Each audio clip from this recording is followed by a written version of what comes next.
right, I want to introduce myself. I'm Dr. Anna Cabeca. I am a board-certified gynecologist and obstetrician. I went to medical school in Miami at Nova Southeastern Medical School in Florida.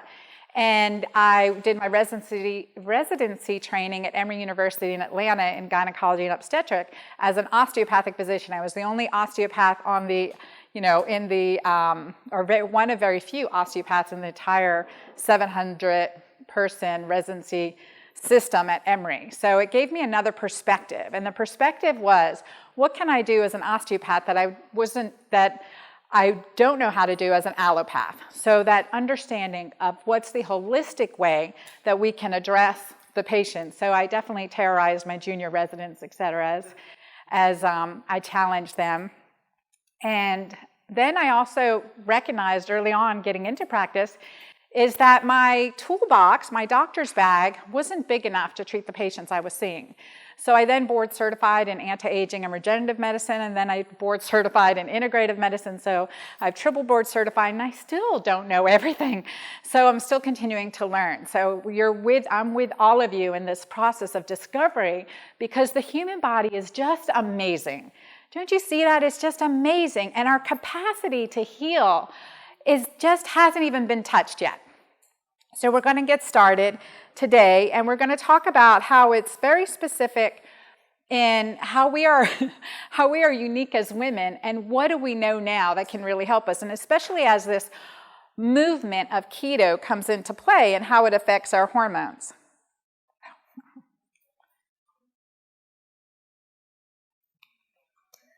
Hormones. All right.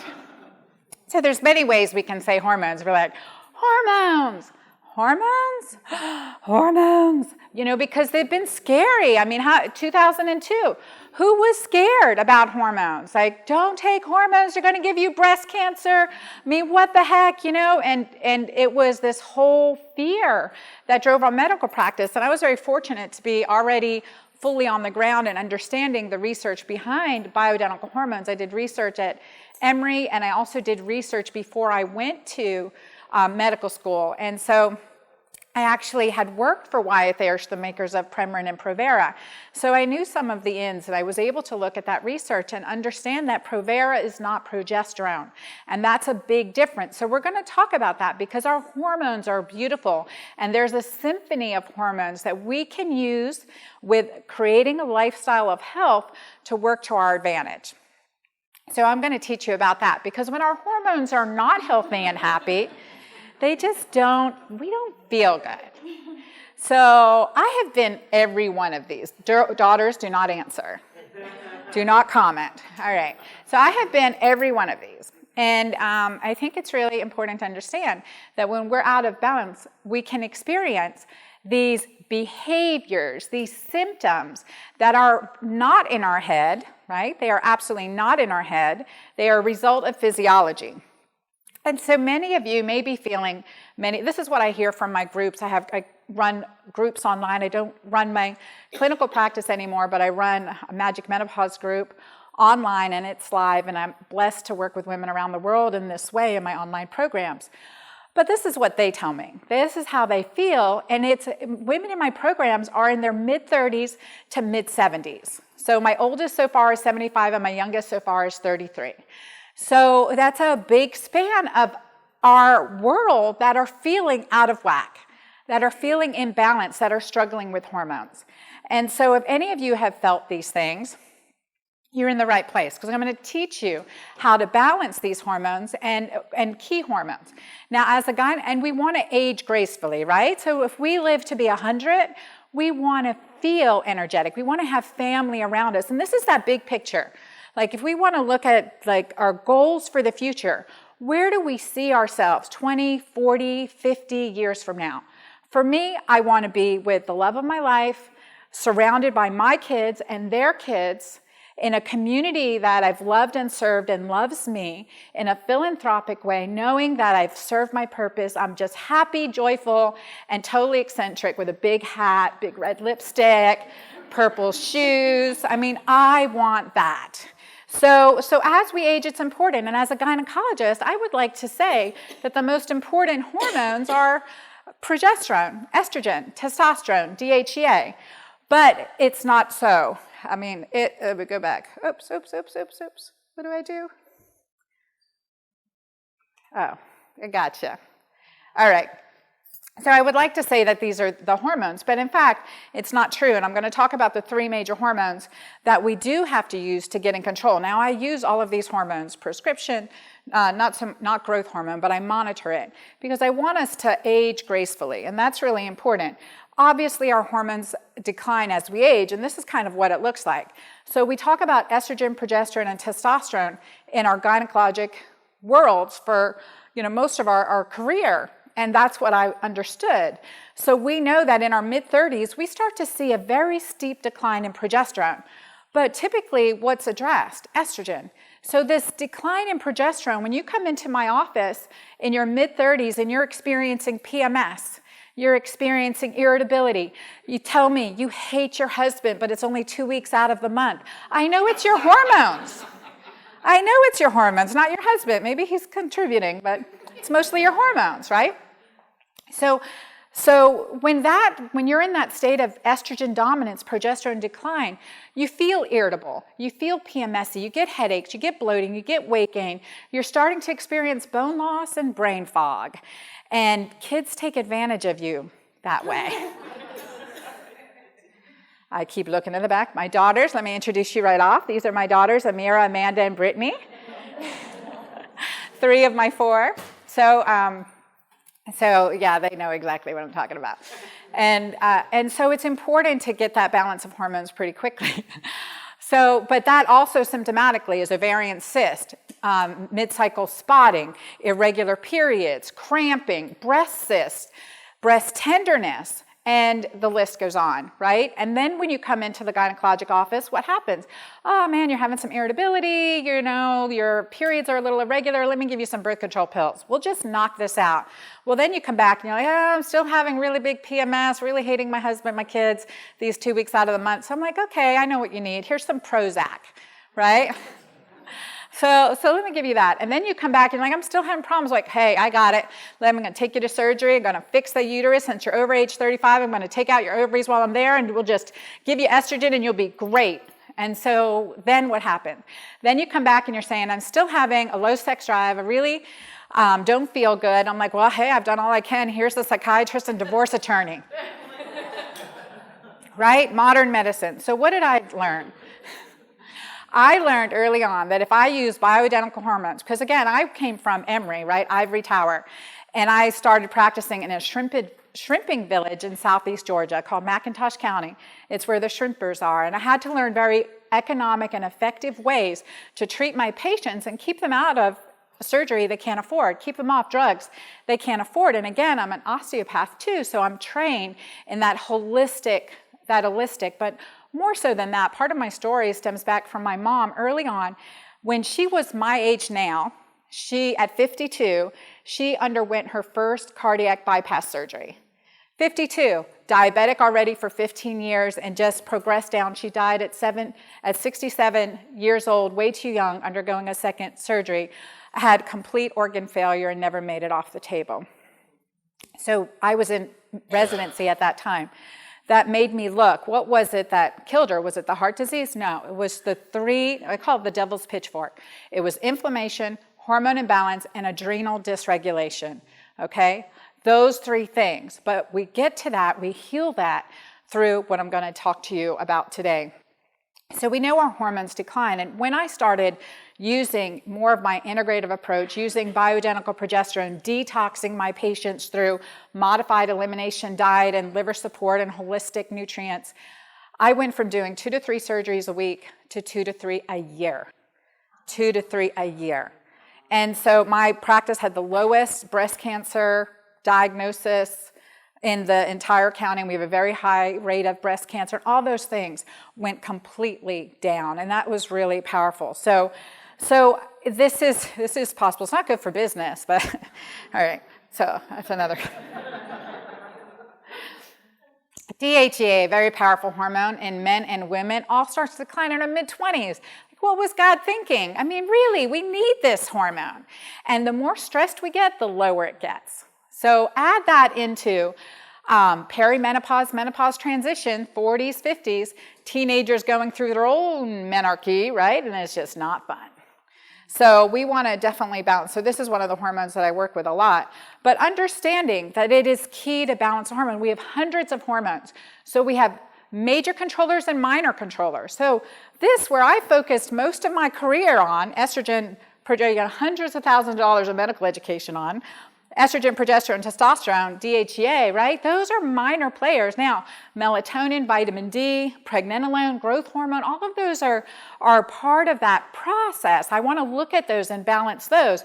But what I really want to get to are the major players. So cortisol and insulin. How do we affect change? Like as we think about getting healthy, we want to do the first step that's going to have the biggest impact in our body. So I kept going lower and lower, cellular health, mitochondrial health, cell membrane health, right? And so we play with cortisol and insulin.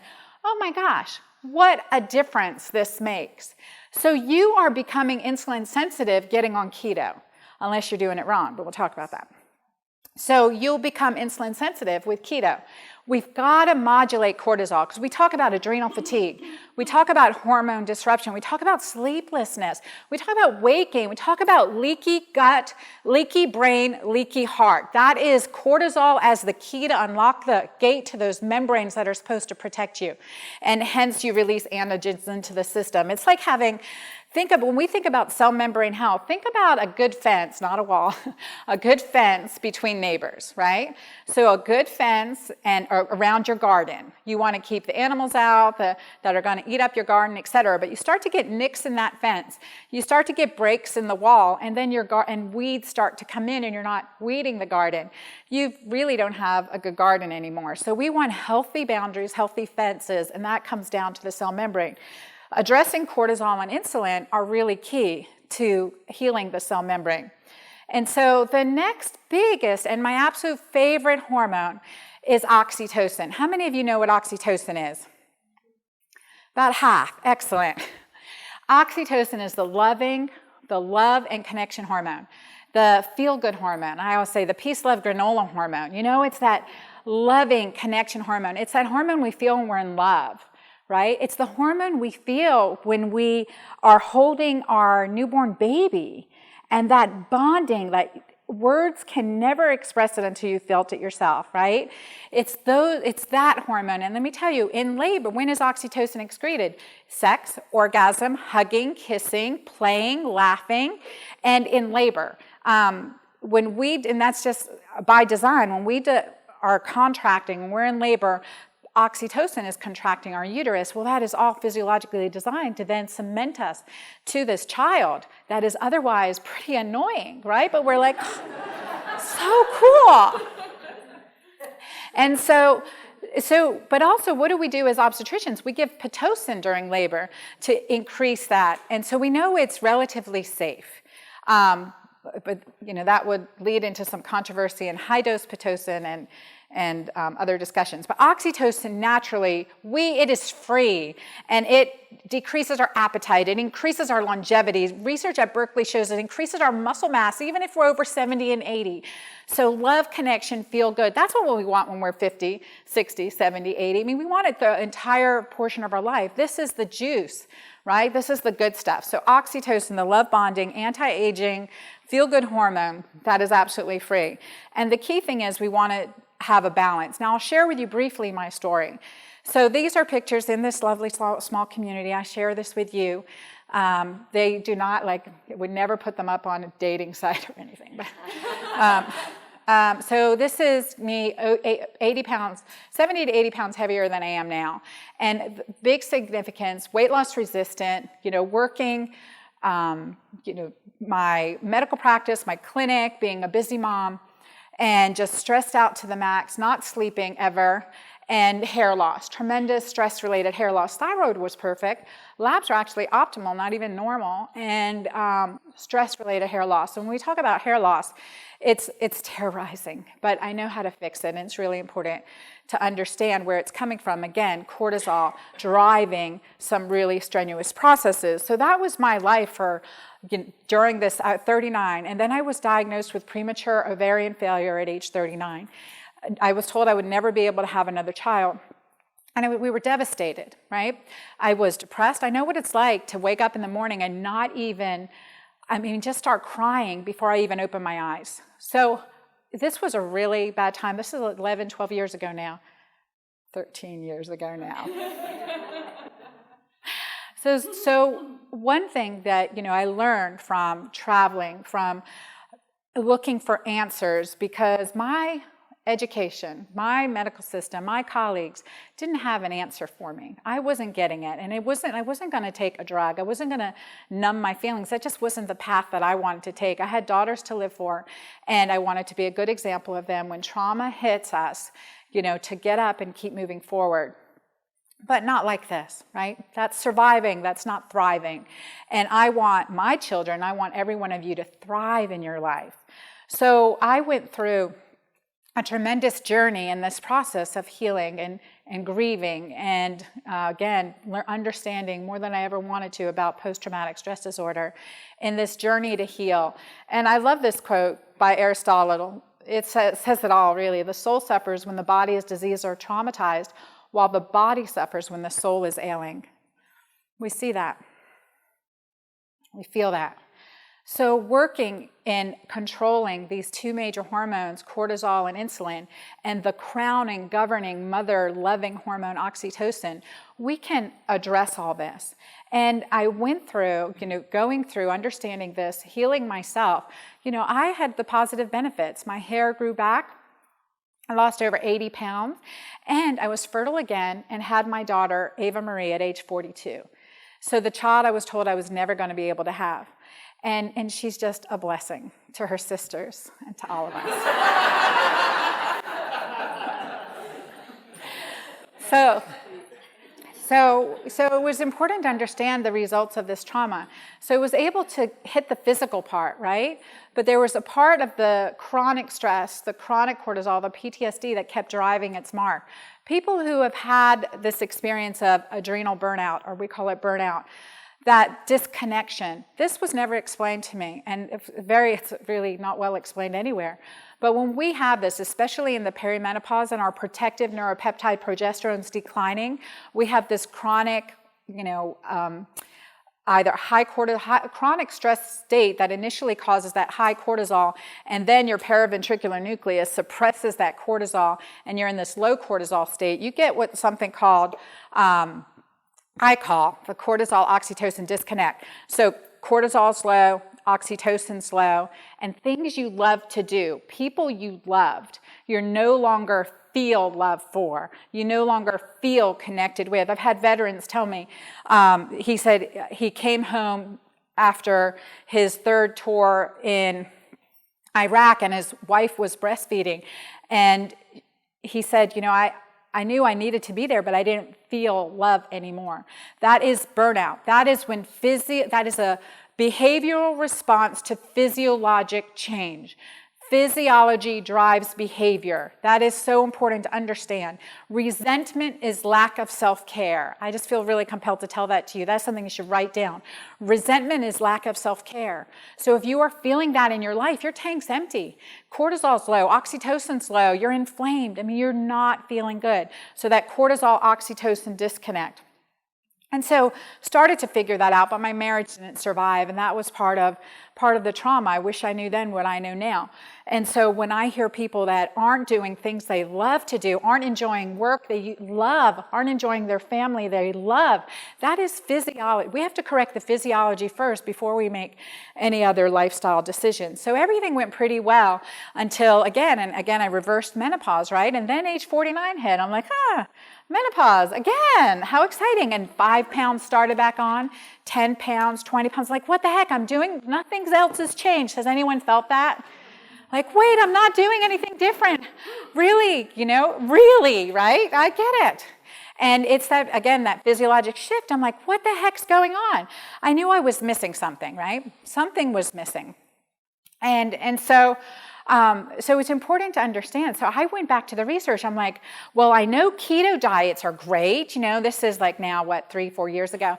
So I know keto diets are great, but every time in my clinic, I try to put someone on the keto diet, they would be, and when I tried it, I would get pretty irritable. I call it going keto crazy. Does anyone know what I'm talking about? Yes. All right, so a few of you are admitting it. This keto crazy, right? This irritability. My patients would say the same thing. Mid-40s, 50s, like, that low, no carbs, whatever, low carbs, that's just not working for me. I'm like, I get it, no. And so I went to the research. 1924, a Cambridge study by Dr. Whittingslow was published, 1924, that looked at alkalinity and ketosis. And that was my aha moment, because I've been doing alkaline in my functional medicine practice now for decades. So I checked my urine, and also my dad was with me at the time and was really working on his health at 89. When at 79, they told me to give up on him. So that's another story. You can read about it on my blog at dranna.com, but a beautiful story. So I was trying to get, okay, I know ketosis. I know we've got to get into ketosis. So whenever I would push into ketosis, I would be very, very acidic. So then I started working on, well, let me maintain my urine. Okay, let me just say when I talk about this, urine pH and blood pH are totally different things. Urine pH tells us a lot. We can look in the urine and look at hormones. We can look at estrogen detoxification. We can look at organic acids. We can know what your body's doing at the cellular level through Krebs cycle byproducts. And we can look at pH and acidity. And so it tells us a lot of stuff. So I'm talking about urine pH only. And so started getting urine pH more alkaline and then getting to ketosis. And it was like, boom. In 6 weeks, lost 18 pounds. And also what really clicked was the Energized Enlightenment, this mental clarity, this spiritual peace and calm that surpasses all understanding, let me tell you, because my life was still pretty crazy at that time. But that, and then understanding too, that diet is only 25% of the picture in this concept of getting overall health. And that is really important. The food obsession has to stop. We've got to look at the entire picture, especially for us over 40. So we don't want keto crazy. We understanding now that the physiology drives behavior. And I will tell you that the first step to optimal health is getting an alkaline urinary pH. Our blood pH is stable. Our system is designed to rob our bones of minerals to stabilize our blood pH, but I don't want osteoporosis. What I saw debilitating women, putting them in nursing homes, were hip fractures, down a really deadly path to quick demise, losing mobility, and another part is incontinence. So I'm a warrior against those two things. The first thing is, so we're going to get and stay alkaline, and what does that mean? So when I talk about alkalinity, it's really about going green, getting into nature, eating healthy greens, and looking at how everything comes together in our body. When we meditate, when we are out in nature, when we're laughing with friends, we're going to have more of an alkaline urinary pH. We're driving down cortisol. Getting alkaline helps your body balance your cortisol and improve your circadian rhythm. This is one step, because we're going to get up with the sunrise and go to bed, or chill out, at least watch the sunset. We need to reset our circadian rhythm, and then we'll have more alkalinity. And that's been beautiful to see women from all over the world adapt these practices that I do not have time to teach you all today, but I'm going to give you a few tips. So to getting, first and foremost, checking your urine pH, getting alkaline, thinking, getting out in nature, living more natural. How was my design? For women with daughters, with PCOS, I saw devastating young girls in my medical practice that would come in, their moms, just bringing them in, so concerned because their period started, they're getting acne, they put on 20, 30 pounds, and they're just, they just have these fat genes and are just, what's going on? And they're feeling fat and ugly. When I do what I call my PSQ, they would have zeros all the way down the sheet. And I'm like, you don't have fat genes, you have Pocahontas genes or Amazonian genes. Let's turn that around. You have survival genes. You'll be with me in the desert surviving for 6 months with no food or water, right? Because I can tell you, I have a very good conservative metabolism. All right. We'll be surviving. So look at the bright side, right? Let's change our perspective so that it's positive. And that is another key to becoming alkaline. And so foods, definitely. We know acidic foods and alkaline foods. Some foods that are technically acidic, like lemon, have an alkalinizing effect on our body. So I incorporate that into my program. So the first thing I do with my clients is get them to eat more alkaline. Let's get your urine pH more alkaline. Let's change some things so that you're having a more alkaline resulting lifestyle. So what does that look like? And it's interesting because, some of my vegan, vegetarian patients are like, oh, I've eaten well all this time. They start checking their urine pH and they're acidic. I'm like, that's like, what the heck? So it's really important to understand that, and we'll go through that more. Research has shown that an acidic urine pH is associated with all of these conditions. It's associated with cancer, metabolic syndrome, diabetes, heart disease, inflammatory disease, joint disease, etc. Y'all know when we hit menopause and our hormones, our progesterones and estrogen starts to decline, we have pain. Chronic pain, it hurts sometimes to put our feet on the floor. We get these aches. And it affects their nerve receptors in our fascia that are sensitive to estrogen and progesterone. And when we lose those hormones, we have more pain. And the other thing too that is really important to mention is that also during this time we're experiencing this hormone drop, we're also having memory issues.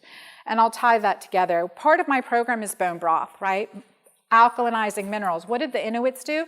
Yeah, they ate a very high-fat diet, but they were eating fish bone broth. They were getting their minerals. They were eating all parts of the animals, right? So this mineral aspect is so important. So then I have clients get into ketosis, and I call it going Keto Green. And it really looks very good, and it's very easy, and it follows the principles of our ketogenic lifestyle. These are some of my plate examples, some shrimp with egg and on greens, arugula. This is another dish that we made at home. It's zucchini noodles with an avocado pesto and scallops and some red peppers. So all very good and balancing that. Some of my grocery shopping and Beet Greens, to remind me to tell you about Beet Greens, my absolute favorite. You guys, if you've ever thrown away the Beet Greens, I just feel like we need a funeral for that. But that's so sad. Don't do that. Eat the beet greens, dandelion greens, so alkalinizing. Sprouts, important for breast health, so alkalinizing. Broccoli sprouts, all those things, we need to incorporate that in. We talked about chimichurri sauce the other day. I mean, we need to add those alkalinizers in. Healthy fats, healthy greens, because that does make a difference in our health. That does make a difference in our hormone transport and communication system. And we want that to be good. And then when you balance the alkalinity and the ketosis, you get into this, I call it energized enlightenment. It is that clarity. It's that higher spiritual awareness. It's that ability to discern clearly as we go into fulfilling maybe a new stage of our life, a new purpose. All these skill sets that we've learned throughout our life, we're able to transform into maybe another even higher dimension and just have joy and fun doing it. And that's what I want for all of you. So this is about getting insulin and cortisol in balance. It is really important. Getting insulin sensitive with ketosis, and it's really important. I do not allow snacking in my programs, right? So at 2 to 3 meals a day, no snacking. Eat before, by 6 p.m. We know the research shows if we eat at 7 p.m., we are excreting 50% more insulin. 50%, right to my hips. I do not want that. So really important to eat earlier and earlier. And in the Middle East, we have a saying. It says, breakfast like a king, lunch like a nobleman, dinner like a pauper. So it's kind of that concept. So bone broth in the evening if we feel like we need something. Doing more fasting, and especially in the perimenopause, menopause, postmenopause, fasting is really beautiful. We have some abhorrent cells in our bodies that are, wanting to become cancerous, that are toxic to our system. So we need to get into stages of autophagy on a regular basis, as often as we can. So, and it's also again, I mentioned diet is 25% of it. It's not just what we eat. When we eat with intermittent fasting is really important. And then also that so many things affect your ability to get into ketosis, as you've already recognized, to get the benefits of ketosis, and also to get alkaline, to get keto green or keto alkaline. So it's important to understand this. Dehydration. So many people getting into a ketogenic program get dehydrated. Well, that's going to create acidic urinary pH, so we don't want that. Getting alkaline is important. But y'all, in America, what do we get when we go to a restaurant? We get free refills. Do you know how destructive free refills are? You guys, we cannot dilute our digestive enzymes. This is so important. I'm going to just spend a second on this because I see this all over. And if you just imagine biochemistry, right? It's such a great experiment. So you have this piece of meat, you pour acid on it, and that hydrochloric acid and that meat dissolves, right? Perfect. Take that same piece of meat, pour the same amount of acid, and pour an 8-ounce glass of water, wine, or beer on it. What did you just do?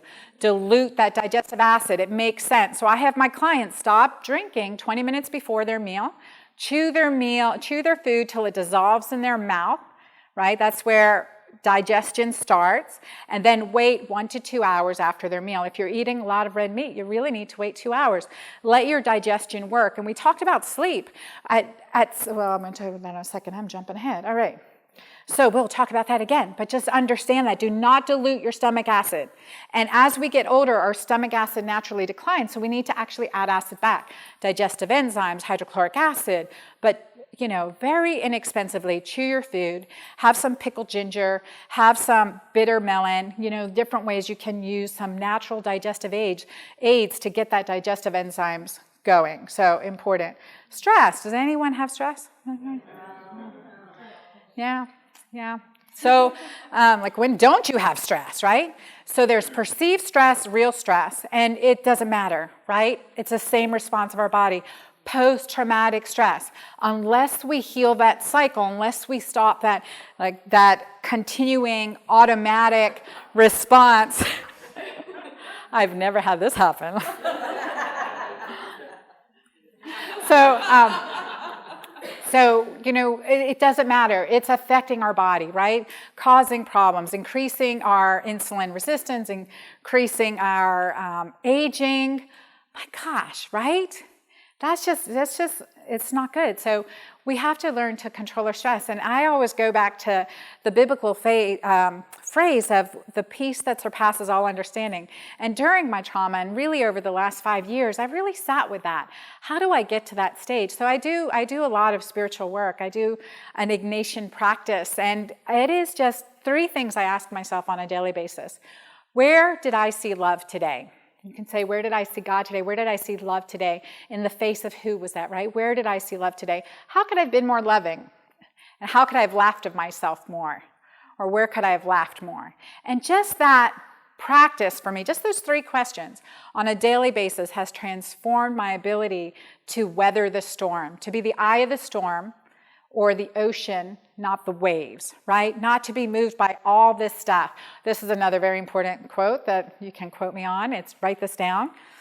Something that you need to understand, something that you need to really tell yourself over and over again, because I know we as women, we want to help everyone else, right? And everyone else has to be taken care of, then I'll take care of myself. But you have to understand if they're, like I was saying, if they're over, if they're not in your circle, they're on their own, right? So 16 or under would be in your circle that you've got to maintain, but that's not your husband's not in your circle. Your older kids aren't in your circle. You guys aren't in my circle. Sorry. So this is, you have to say whatever they're dealing with, you've got your boundaries. Not my monkey, not my circus. Write that down. That is profound, right? That is profound. Not my monkey, not my circus. And that is something to say to yourself, and that I am the only one who can upset myself. And you can say, oh no, man, my husband can really piss me off. You choose to react. This getting control within yourself is the most anti-aging thing you can do for yourself. All right, inflammation. Inflammation will keep us from getting keto green.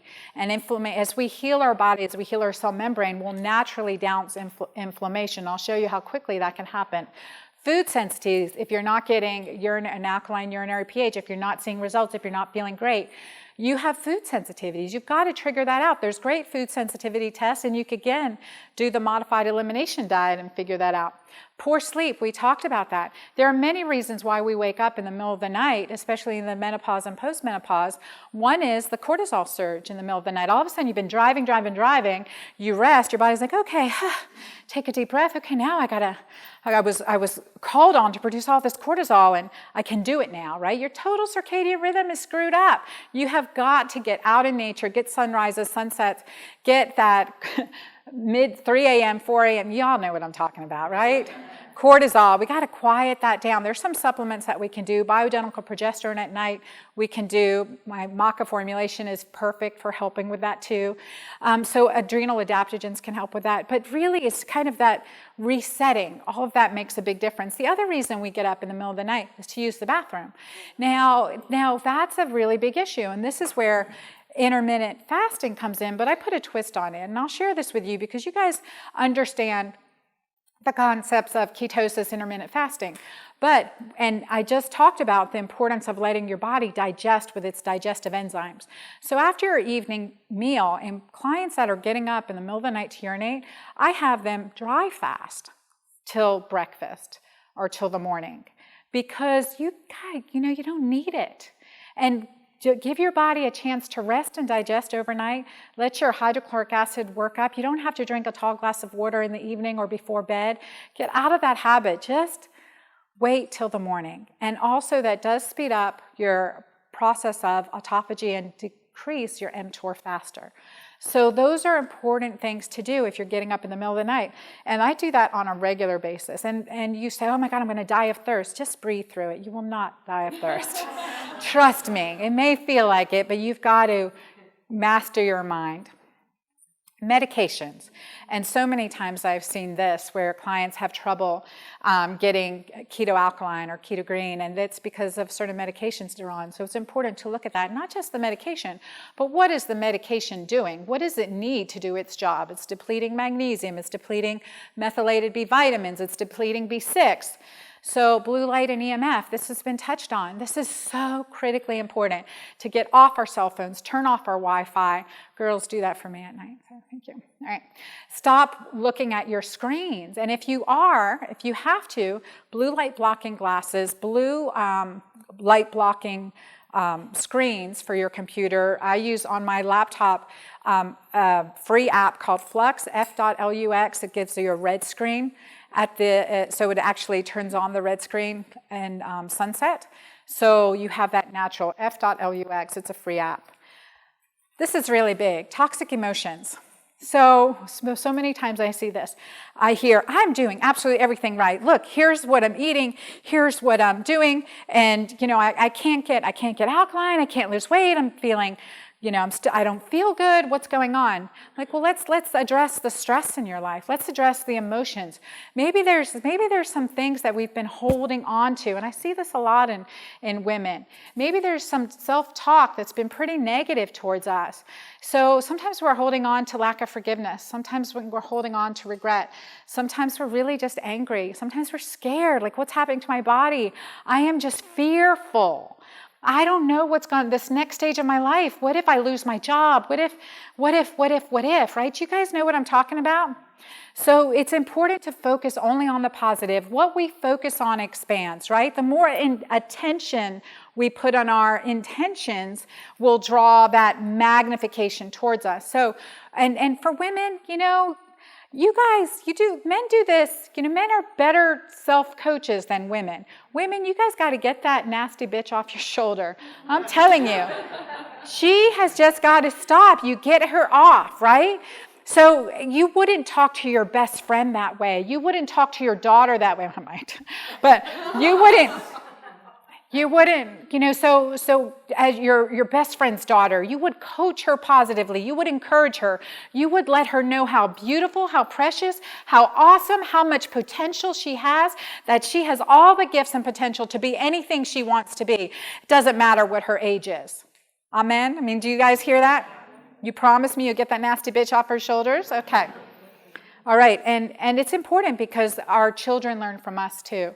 Those around us learn from us. So that positive self-speak is really important. Yeast is a big issue in my patient population.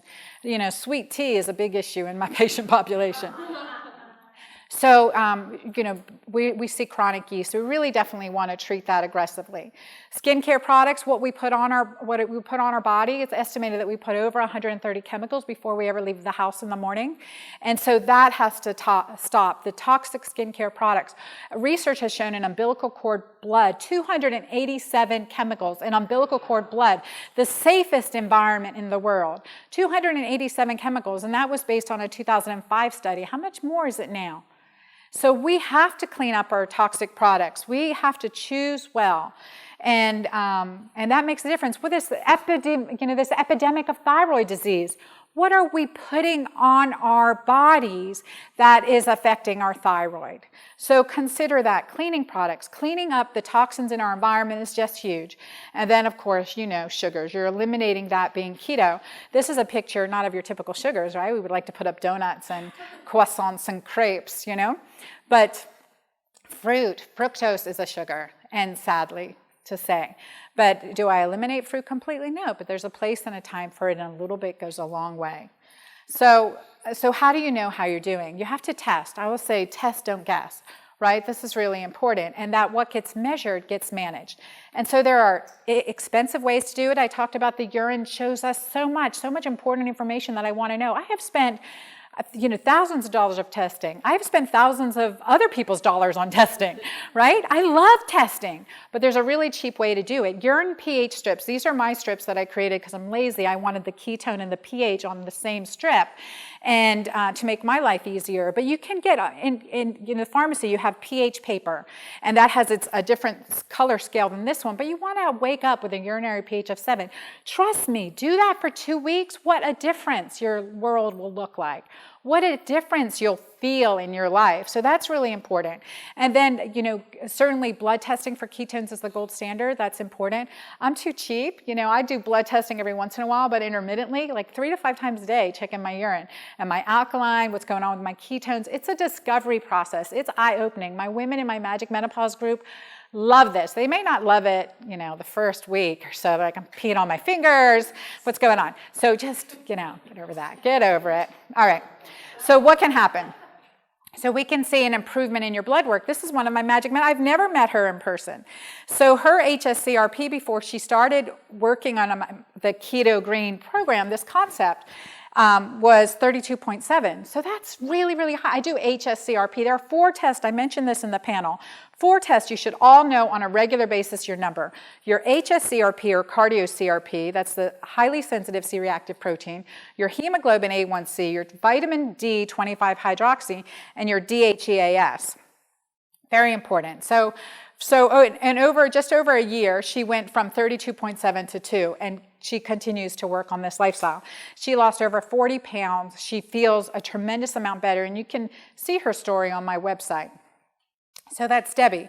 So also, she had a very strong family history of diabetes, had been fighting it religiously, and Debbie is 54 years old, and so her hemoglobin A1C dropped from 5.7 to 5.4. And Tracy, Tracy is a beautiful story too. She's in her mid-50s, and her hemoglobin A1C was 5.6. All her sisters have diabetes. Her parents died of diabetes in their 50s and 60s, complications, and so she was really fearful about this. She dropped her hemoglobin A1C 0.6 points. So her hemoglobin A1C, 0.6 points. That's huge, y'all. That is huge. 5.6 is normal, sure, no. Anything over 5.3 is concerning in my book.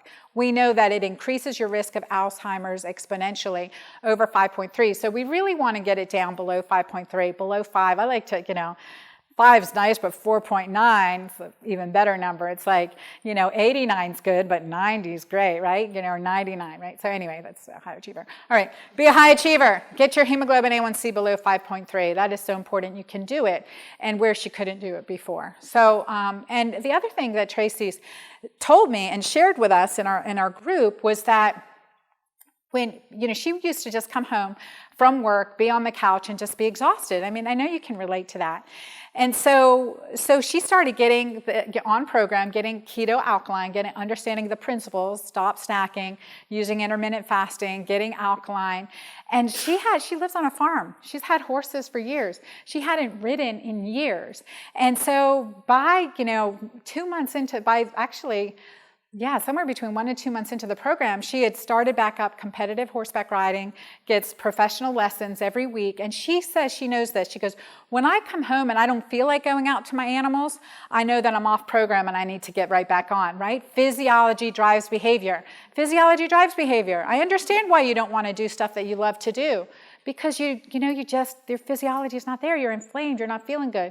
Your body's fighting with itself. So listen to that. All right, and then the whole thing of being optimal, not normal. I spend over a couple hours in my program talking about optimal test results, not normal test results. So if you're normal, you just want to make sure you're optimal. I always say normal is sit outside Walmart in Southeast Georgia, and 8 out of 10 people walking in is your normal comparison, right? 8 out of 10 people walking in is our normal comparison for our lab test. We want to be optimal. I have 1 minute. All right, so let me just share with you that, again, what we focus on is really important. So to put our mind in the right direction, to always focus on the positive in our life, the good in our life. So if you guys have a cell phone, take it out, text Maca to this number, 912-330-6353, and it will give you a lot more of my content in my free Slim, Sane, Sexy ebook that I want all of you to have. So get that princess on, right? I love this picture. And go ahead and text that Maca to 912-330-6353. And just again, there are products that we use too, in addition to lifestyle to support, that I created because there just weren't, and it wasn't anything in my doctor's bag. For 10 years, my Mighty Maca Plus, which is a superfood combination, is available, and it's just made improvements in DHEA, progesterone level. It's detoxifying, alkalinizing, and is really good. And so also at my booth, my daughters will give you a free sample of Julva that I did not have time to talk about. It does contain DHEA and plant stem cells from the alpine rose, and is an anti-aging cream for the vulva. Yes, Julva sounds for joyful vulva. Yes, good name, right? Such a good name. So come get your free sample. They're $15.95 typically, so we'll get that for you at the booth. And then my 0 gram sugar monk fruit sweetened protein shake, which is really, really good. And we use that in my program, as well as my detox support. So I always felt like when creating my Mighty Maca supplement was to have a constellation of ingredients that work on all the many pathways that can catapult us into disease. So with Mighty Maca, there's over 40 ingredients. We have resveratrol, quercetin, turmeric, and extracts, because really making it powerful. Blueberry, pomegranate, green tea, grapeseed extract, all those good things. And then just also connect with me on dranna.com. I have a podcast, I have blogs, I have weekly newsletters that go out and get more information. And I had promised I would leave time for conversation, but I hope I answered all your questions. Becoming insulin sensitive will stop your hot flashes. Insulin resistance is one of the key reasons we continue to have hot flashes. So following that, getting alkaline, fixing that urinary pH, stopping snacking, working with intermittent fasting can really help with that troublesome symptoms of hot flashes that will just go away in this program. Within 2 weeks, my clients tell me over 80 to 90% reduction in hot flashes. So I hope that answers your questions. Do I have time to take questions? I'll be down at my booth, so I'll see you there. Thank you very much. Thanks for your time.